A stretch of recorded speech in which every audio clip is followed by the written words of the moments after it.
5 वर्षों में मैं 15,000 से ज़्यादा बवासीर भगंदर के मरीजों का सफल इलाज कर चुका हूँ। सार सूत्र विधि एक पुरानी चिकित्सा है जो लंबे समय से चली आ रही है और बड़े बड़े संस्थानों में इसका इलाज किया जाता है। फर्स्ट और सेकंड ग्रेड की जो पाइल्स है उसको मैं 35 सेकंड के अंदर ठीक करने का दावा करता हूँ। 35 सेकंड के अंदर ठीक करने का दावा करता हूँ और 100% मैं ये कह सकता हूँ कि सार सूत्र द्वारा एक बार इलाज कराने पर बवासीर कितने टाइम में हो जाता है? अगर जो मैंने बताया है फर्स्ट सेकंड ग्रेड का तो 35 सेकंड में बता ही दिया है मैंने। अगर थर्ड और फोर्थ ग्रेड की बात करते हैं तो 15 से 20 मिनट में इसका इलाज हो जाता है। 15 से 20 मिनट में इलाज होता है। लेकिन सार सूत्र जो है वो अपामार्ग का क्षार, हरिद्रा और उसके ऊपर अर्क का दूध होता है। जो अर्क का दूध होता है और अपामार्ग का क्षार होता है वो पाइल्स को काटने का काम करता है और जो हरिद्रा होती है वो हमारा एंटीसेप्टिक होता है जो जख्म भरने का काम करता है। में गारंटी भी देते हो, वो क्या थी? पेशेंट का जब एग्जामिनेशन होता है उसकी अदर एग्जामिनेशन किया जाता है कि उसको क्या है, फिजिकल हिस्ट्री देखी जाती है, फिर उसका डायग्नोज बनता है, डायग्नोज के बाद ट्रीटमेंट बनता है, ट्रीटमेंट के बाद हम एक गारंटी कार्ड बना कर देते हैं जिसमें हम स्पष्ट रूप से लिखते हैं कि अगर ये बीमारी जो जिसका हमने इलाज किया है दोबारा होती है तो नंदनी अस्पताल किसी भी तरह का कोई शुल्क नहीं लेगा। अगर जैसे इस बीमारी में कई बार ब्लीडिंग का भी डर रहता होगा या फिर और कोई ऑक्सीजन वगैरह की जरूरत पड़ जाती होगी, क्या आपके पास वो सारे साधन यहाँ पे वो सारा इंफ्रास्ट्रक्चर मौजूद है? हमारे पास बिल्कुल हर तरीके से हर चीज़ अवेलेबल है जी। और पाइल्स के क्षेत्र के अंदर, क्योंकि ये हमारा बड़ा सेंटर नहीं है, एक छोटा सेंटर है, यहाँ हम उन्हीं मरीजों को लेते हैं जो इस सेंटर के ऊपर हम उनको प्रॉपर तरीके से ट्रीट कर पाए। अगर कुछ कॉम्प्लिकेशन है या कुछ तो उसके लिए हम रोहतक पेशेंट को रेफर करते हैं। मैं ये कहता हूँ आप पीछे का रिकॉर्ड अगर 5 साल पहले का उठा के देख लीजिएगा, नंदनी हॉस्पिटल इस देश का पहला हॉस्पिटल है जिन्हें गारंटी। ਦੋਸਤੋ ਤੁਸੀਂ ਰੋਜ਼ਾਨਾ ਸਪੋਕਸਮੈਨ ਦੇਖ ਰਹੇ ਹੋ ਤੇ ਮੈਂ ਸ਼ਸ਼ਵ ਨਾਗਰਾ ਤੁਹਾਡੇ ਸਾਰਿਆਂ ਦਾ ਸਵਾਗਤ ਕਰਦਾ। ਅੱਜ ਅਸੀਂ ਪਟਿਆਲਾ ਪਹੁੰਚੇ ਹਾਂ ਤੇ ਮੇਰੇ ਨਾਲ ਇੱਕ ਮਾਹਰ ਡਾਕਟਰ ਨੇ ਜਿਨ੍ਹਾਂ ਦੇ ਨਾਲ ਅੱਜ ਗੱਲਬਾਤ ਕਰਾਂਗੇ। ਇਹਨਾਂ ਦੀ ਮਹਾਰਤ ਜਿਹੜੀ ਹੈ ਉਹ ਪਾਈਲਸ, ਜਿਸ ਨੂੰ ਅਸੀਂ ਪੰਜਾਬੀ ਦੇ ਵਿੱਚ ਬਵਾਸੀਰ ਵੀ ਕਹਿੰਦੇ ਆ, ਉਸ ਦੇ ਕਈ ਹਜ਼ਾਰ ਪੇਸ਼ੈਂਟ ਆਯੁਰਵੇਦ ਤਰੀਕੇ ਦੇ ਨਾਲ ਬਿਨਾਂ ਚੀਰ ਫਾੜ ਕੀਤੇ ਉਹਨਾਂ ਨੂੰ ਠੀਕ ਕੀਤਾ ਤੇ ਨਾਲ ਜਿਹੜੀ ਇਹਨਾਂ ਦੀ ਖਾਸ ਗੱਲ ਹੈ ਲਿਖਤੀ ਰੂਪ ਦੇ ਵਿੱਚ ਇਹ ਗਾਰੰਟੀ ਦਿੰਦੇ ਨੇ ਕਿ ਜੇ ਕਿਸੇ ਨੂੰ ਦੁਬਾਰਾ ਤੋਂ ਇਹ ਬਿਮਾਰੀ ਹੁੰਦੀ ਹੈ ਪਾਈਲਸ ਬਵਾਸੀਰ ਤਾਂ ਉਸ ਦਾ ਬਿਲਕੁਲ ਮੁਫਤ ਇਲਾਜ ਕੀਤਾ ਜਾਊਗਾ। ਪਿਛਲੇ 5-6 ਸਾਲਾਂ ਤੋਂ ਹਰਿਆਣੇ ਦੇ ਵਿੱਚ ਆਪਣੀ ਸੇਵਾਵਾਂ ਦੇ ਰਹੇ ਨੇ। ਹੁਣ ਪੰਜਾਬ ਦੇ ਵਿੱਚ ਪਟਿਆਲੇ ਦੇ ਵਿੱਚ ਇਹਨਾਂ ਨੇ ਆਪਣੇ ਹਸਪੀਟਲ ਦੀ ਸ਼ੁਰੂਆਤ ਕੀਤੀ ਹੈ। ਇਸ ਵਕਤ ਮੇਰੇ ਨਾਲ ਮੌਜੂਦ ਨੇ। ਪਹਿਲਾਂ ਇਹਨਾਂ ਦੇ ਨਾਲ ਤੁਹਾਡੀ ਜਾਣ ਪਛਾਣ ਕਰਵਾ ਦੇਣਾ। ਡਾਕਟਰ ਵਿਨੇ ਕੁਮਾਰ ਇਹਨਾਂ ਦਾ ਨਾਮ ਹੈ। ਹਸਪੀਟਲ ਦਾ ਨਾਮ ਨੰਦਨੀ ਬਵਾਸੀਰ ਹਸਪੀਟਲ ਜੋ ਕਿ ਪਟਿਆਲਾ ਦੇ ਵਿੱਚ ਮੌਜੂਦ ਹੈ। ਤੁਸੀਂ ਇਹਨਾਂ ਦੇ ਕੰਟੈਕਟ ਨੰਬਰ नीचे देख सकते हो। सब तो पहला डॉक्टर साहब का स्वागत कर लेंगे। सबसे पहले आपका स्वागत है। मैं ये जानना चाहूँगा कि हमारे जो पंजाब के दर्शक हैं उनको बता दीजिए अपने बारे में कि पिछले कितने सालों से, जैसे आपने मुझे बताया कि 5-6 साल से सेवाएं दे रहे हो, अभी तक कितने पेशेंट को ठीक कर चुके हो, अपने बारे में थोड़ा सा बताइए। शैशव जी नमस्कार, आपके सभी दर्शकों को नमस्कार। मैं डॉक्टर विनय कुमार, गुदारोग विशेषज्ञ, नंदनी बवासीर हॉस्पिटल पटियाला। पटियाला के अलावा जो हमने स्टार्टअप किया था सबसे पहले वो रोहतक नंदनी बवासीर हॉस्पिटल के नाम से ही है, जहां हम 5 वर्षों से निरंतर सेवाएं दे रहे हैं। और जो मेरी क्वालिफिकेशन है वो BMS PGIMS रोहतक से मैं पास आउट हूँ। उसके अलावा मैंने डिप्लोमा जो आयुर्वेद में सार सूत्रा का है वो दिल्ली से किया है। उसके अलावा 5 वर्षों में मैं 15,000 से ज़्यादा बवासीर भगंदर के मरीजों का सफल इलाज कर चुका हूँ। अच्छा, इसमें आप कह रहे हो कि बिना ऑपरेशन के, बिना चीर फाड़ के, बिना किसी तरीके का कोई इंजेक्शन लगाए आप बवासीर का इलाज करते हो। वो कौन सी विधि है आयुर्वेद में? क्या ये अभी शुरू हुई है, इसकी खोज अभी हुई है, या पिछले कई वर्षों से ये चल रहा है, आप हम लोग अभी करने लगे हैं? सार सूत्र विधि एक पुरानी चिकित्सा है जो लंबे समय से चली आ रही है और बड़े बड़े संस्थानों में इसका इलाज किया जाता है। चाहिए आप इतनी प्रचलित क्यों नहीं हुई है? बिल्कुल प्रचलित है जी, ऐसा नहीं है प्रचलित नहीं यहाँ है। पे लोगों से बात होती है वो ज़्यादातर कोई ऑपरेशन करवाता है, कोई एक मैंने सुना है कि ठंडी मशीन, कोई अमेरिकन छल्ले, ये सब ज़्यादा सुनने में आता है। ये जो आप जो आयुर्वेद की ये विधि बता रहे हो इसका सुनने में कम आता है, ये क्यों? ऐसा है शैशव जी, लोग ये कहते हैं कि आयुर्वेद बहुत लेट असर करता है। हाँ। अगर मैं अग्निकर्मा की बात करूं, जिसको पेन मैनेजमेंट बोलते हैं, पेन मैनेजमेंट में अग्निकर्म करे तो फादर ऑफ ट्रामाडोल जिसको मेडिसिन कहा जाता है, ट्रामाडोल सबसे ज़्यादा कारगर साबित रहती है। अगर हम एक पेन मैनेजमेंट के लिए अग्निकर्म करते हैं तो वो ट्रामाडोल से भी ज़्यादा फास्ट काम करती है। रही अगर इस क्षेत्र की बात करता हूं मैं, पाइल्स के क्षेत्र की, तो फर्स्ट और सेकंड ग्रेड की जो पाइल्स है उसको मैं 35 सेकंड के अंदर ठीक करने का दावा करता हूँ। 35 सेकंड के अंदर ठीक करने का दावा करता हूँ। अगर वही पाइल्स तीसरी या चौथी स्टेज के अंदर है तो उसको 5 से लेकर 7 दिन का समय लगता है ठीक होने में। और 100% मैं ये कह सकता हूँ कि सार सूत्र द्वारा एक बार इलाज कराने पर बवासीर इलाज कितने टाइम में हो जाता है इसका? अगर जो मैंने बताया है फर्स्ट सेकंड ग्रेड का तो 35 सेकंड में बता ही दिया है मैंने। अगर थर्ड और फोर्थ ग्रेड की बात करते हैं तो 15 से 20 मिनट में इसका 15 से इलाज हो 20 जाता है। मिनट में। 15 से 20 मिनट में इलाज होता है।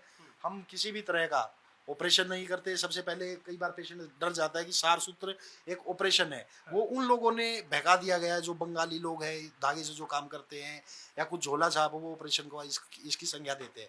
ये पैरा सर्जिकल प्रोसीजर होता है। आयुर्वेद पूर्णतः WHO द्वारा मान्यता प्राप्त इलाज है। और सार सूत्र और धागे में फर्क है। लोग सार सूत्र को भी धागा मानते हैं। धागा एक प्लेन धागा होता है जो इन्फेक्शन भी बनाता है, उसको फिस्टुला का भी रूप धारण दे सकता है, उसको शिवरिंग पेन भी देगा।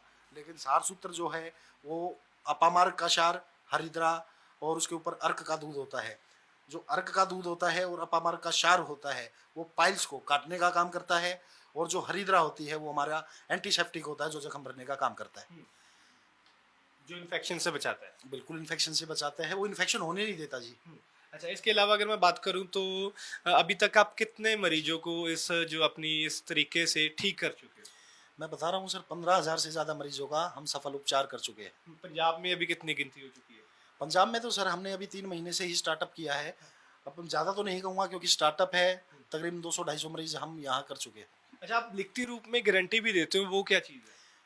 पेशेंट का जब एग्जामिनेशन होता है, उसकी अदर एग्जामिनेशन किया जाता है कि उसको क्या है, फिजिकल हिस्ट्री देखी जाती है, फिर उसका डायग्नोज बनता है, डायग्नोज के बाद ट्रीटमेंट बनता है, ट्रीटमेंट के बाद हम एक गारंटी कार्ड बना कर देते हैं जिसमें हम स्पष्ट रूप से लिखते हैं कि अगर ये बीमारी जो जिसका हमने इलाज किया है दोबारा होती है तो नंदनी अस्पताल किसी भी तरह का कोई शुल्क नहीं लेगा।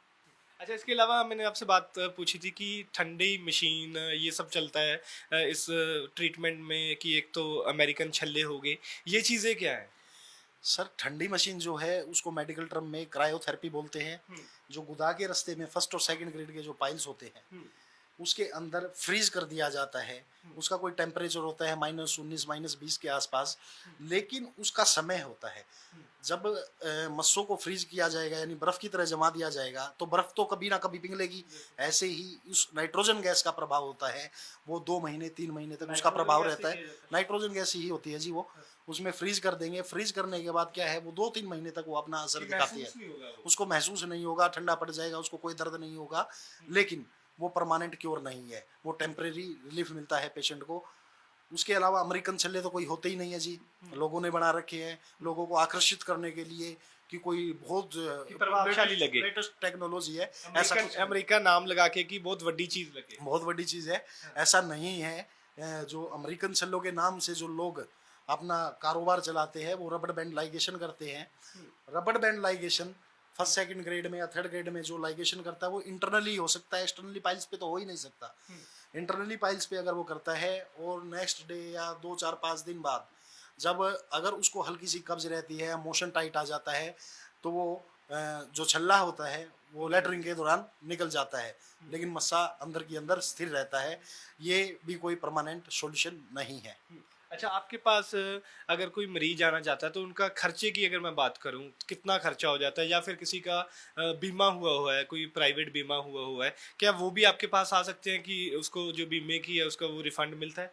देखो जी, हमारे यहाँ पर प्राइवेट जो इंश्योरेंस है उनके हम बिलिंग करके दे देंगे। रिवर्समेंट पेशेंट को कराना होगा, रिवर्समेंट होती है? रिवर्समेंट हो जाएगा, कोई किसी तरह की कोई दिक्कत नहीं आएगी। रही खर्चे की बात, वो डिपेंड करता है मरीज टू मरीज, उसको क्या कौन सी ग्रेड की पाइल्स है या फिस्टुला है या फिशर है, PNS है। 300 रुपये हमारी कंसल्टेशन फीस रहती है। उसके बाद मरीज को प्रॉपर तरीके से समझाया जाता है, उसकी इन्वेस्टिगेशन कराई जाती है। कुछ लोग तो मैंने देखा है इस क्षेत्र के अंदर ब्लड की कोई इन्वेस्टिगेशन ही नहीं कराते हैं।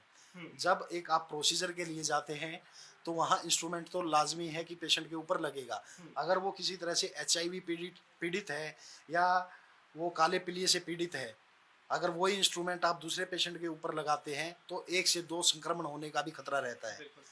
और खर्चा तो डिपेंड करता है पेशेंट के ऊपर कि उसको क्या है, पर हम ये कह सकते हैं कि एक गरीब से गरीब व्यक्ति नंदनी अस्पताल में इलाज करा सकता है। अच्छा, अगर जैसे इस बीमारी में कई बार ब्लीडिंग का भी डर रहता होगा या फिर और कोई ऑक्सीजन वगैरह की ज़रूरत पड़ जाती होगी, क्या आपके पास वो सारे साधन, यहाँ पे वो सारा इंफ्रास्ट्रक्चर मौजूद है? हमारे पास बिल्कुल हर तरीके से हर चीज़ अवेलेबल है जी। और पाइल्स के क्षेत्र के अंदर, क्योंकि ये हमारा बड़ा सेंटर नहीं है, एक छोटा सेंटर है, यहाँ हम उन्हीं मरीजों को लेते हैं जो इस सेंटर के ऊपर हम उनको प्रॉपर तरीके से ट्रीट कर पाए। अगर कुछ कॉम्प्लिकेशन है या कुछ, तो उसके लिए हम रोहतक पेशेंट को रेफर करते हैं यहाँ पे। अच्छा, आपके और कहाँ-कहाँ पे ये क्लिनिक या हॉस्पिटल है? हमारा जी पटियाला के अलावा पंचकुला में है, उसके अलावा पानीपत में है जी, रोहतक के अंदर है। अगर इसके अलावा मैं बात करना चाहूँ कि आयुर्वेद का जो ट्रेंड है वो अभी कम क्यों हो रहा है? लोग ज़्यादा पाइल्स जैसी बीमारियों के लिए भी क्योंकि ठग भी जाते हैं कई बार बिना किसी डिग्री वाले के पास, कई जैसे आपने बताया कि झोला छाप डॉक्टरों के पास जाते हैं जिनके पास कोई डिग्री नहीं है, वहाँ से भी ठग जाते हैं, या फिर कई बार महंगे महंगे हॉस्पिटलों में जाके इलाज करवा लेते हैं पर उसके बाद फिर इलाज है जो, या फिर जो समस्या है वो ख़त्म नहीं हो पाती। मैं तो ये कहता हूँ जी, चिकित्सा कोई बुरी नहीं है, उसका प्रभाव कितना है वो देखने वाली बात है। एलोपैथ के अंदर भी मैं ये तो पर नहीं इसमें कहूँ। कई ठग भी बैठे हैं। देखो जी, इस देश के अंदर बहुत से लोग हैं, हर तरह के लोग मिलेंगे आपको। चिकित्सा के क्षेत्र में अच्छे लोग भी बहुत होंगे, बुरे लोग भी बहुत होंगे। और चिकित्सा पद्धति कोई बुरी नहीं है, चाहिए एलोपैथी है, आयुर्वेदिक है या होम्योपैथिक है। अब कई बार क्या होता है कि कुछ पेशेंट ऐसा भी होता है कि हम आयुर्वेद में उसका संभव ही नहीं है इलाज, तो हम कैसे दावा कर देंगे कि एलोपैथ बुरा है? कई बार एलोपैथ की भी जरूरत होती है। लेकिन अगर कुल मिला के सार देखा जाए तो मैं एलोपैथी की बात नहीं कर रहा, मैं दूसरे जैसे जो झोला छाप बैठे हैं, जैसे आपने बताया कि जो बिना किसी तरीके से एक सिंपल धागे से या बिना टेस्ट करवाए वो सब करते हैं, मैं उनकी बात कर रहा हूँ। वो तो जी हमारे पास बहुत से पेशेंट आते हैं ऐसे, लेकिन लोग उनको समझ नहीं पाते। उनको इस तरीके से एक पिक्चर दिखाई जाती है वहाँ कि वो समझ ही नहीं पाएंगे क्या है। उनको लालच हर तरीके से दिया जाता है, हम आपको गारंटी देते हैं, लिखित में कोई गारंटी नहीं देता। मैं बहुत सी वीडियोस देखता हूँ फेसबुक पे या इंस्टा पे, कभी टाइम लगता है तो चलाने का, तो लोग हम गारंटी देते हैं, जीवन भर की गारंटी देंगे। मैं ये कहता हूँ, आप पीछे का रिकॉर्ड अगर 5 साल पहले का उठा के देख लीजिएगा, नंदनी हॉस्पिटल इस देश का पहला हॉस्पिटल है जिन्हें गारंटी शुरू की थी। उसके बाद भेड़ चाल तो आपको पता ही है, होता है, तुरंत लोग कॉपी करते हैं, उसको अप्लाई करते हैं। और रही बात झोला छाप की, झोला छाप इस क्षेत्र के अंदर मैं ये कह सकता हूँ पाइल्स के क्षेत्र में 80% लोग हैं। उसके अलावा फिस्टुला की परिभाषा उनको नहीं पता है। आयुर्वेद ये कहता है स्वास्थ्य स्वास्थ्य रक्षणम आतुरस्य च विकार प्रशनम, यानी सबसे पहले स्वस्थ रोगी की इसमें ये कहा, इसमें सीधी सी ये बात कही है कि हमें खाली रोगी के रोगों का निवारण नहीं करना है, स्वस्थ व्यक्ति के स्वास्थ्य की भी रक्षा करना होता है। इसलिए हम बार बार कहते हैं कि आप आहार विहार पर, निंद्रा पर और अपना दिनचर्या पर विशेष आदमी को फोकस होना चाहिए। सो बड़ा अच्छा लगा आपसे बात करके। मैं चाहूँगा कि ਅਜਿਹੇ ਠੱਗਾਂ ਤੋਂ ਬਚਣ ਦੇ ਲਈ ਜਾਂ ਫਿਰ ਅਜਿਹੇ ਝੋਲਾ ਛਾਪ ਲੋਕਾਂ ਤੋਂ ਬਚਣ ਲਈ ਜ਼ਰੂਰੀ ਹੈ ਕਿ ਤੁਹਾਨੂੰ ਆਪ ਅਵੇਅਰ ਹੋਣਾ ਪਊਗਾ, ਤੁਹਾਨੂੰ ਆਪ ਜਾਗਰੂਕ ਹੋਣਾ ਪਊਗਾ, ਤਾਂ ਹੀ ਤੁਸੀਂ ਆਪਣੀ ਬਿਮਾਰੀ ਦਾ ਜਾਂ ਆਪਣੀ ਜਿਹੜੀ ਠੱਗੀ ਤੋਂ ਬਚ ਸਕਦੇ ਹੋ, ਆਪਣੀ ਬਿਮਾਰੀ ਦਾ ਸਹੀ ਤਰੀਕੇ ਦੇ ਨਾਲ ਇਲਾਜ ਕਰਾ ਸਕਦੇ ਹੋ। ਜੇ ਤੁਹਾਨੂੰ ਵੀਡੀਓ ਚੰਗੀ ਲੱਗੀ ਹੋਵੇ ਤਾਂ ਸ਼ੇਅਰ ਕਰ ਦਿਓ। ਜੇ ਤੁਹਾਡੇ ਕੋਈ ਹੋਰ ਸਵਾਲ ਨੇ ਤਾਂ ਨੀਚੇ ਦਿੱਤੇ ਕਮੈਂਟ ਬਾਕਸ ਦੇ ਵਿੱਚ ਕਮੈਂਟ ਕਰ ਸਕਦੇ ਹੋ। ਡਾਕਟਰ ਸਾਹਿਬ ਇਸ ਵੀਡੀਓ ਤੇ ਤੁਹਾਡੇ ਰਿਪਲਾਈ ਵੀ ਕਰਨਗੇ। ਕੈਮਰਾ ਪਰਸਨ ਜੱਸੀ ਦੇ ਨਾਲ ਸ਼ੈਸ਼ਵ ਨਾਗਰਾ, ਧੰਨਵਾਦ।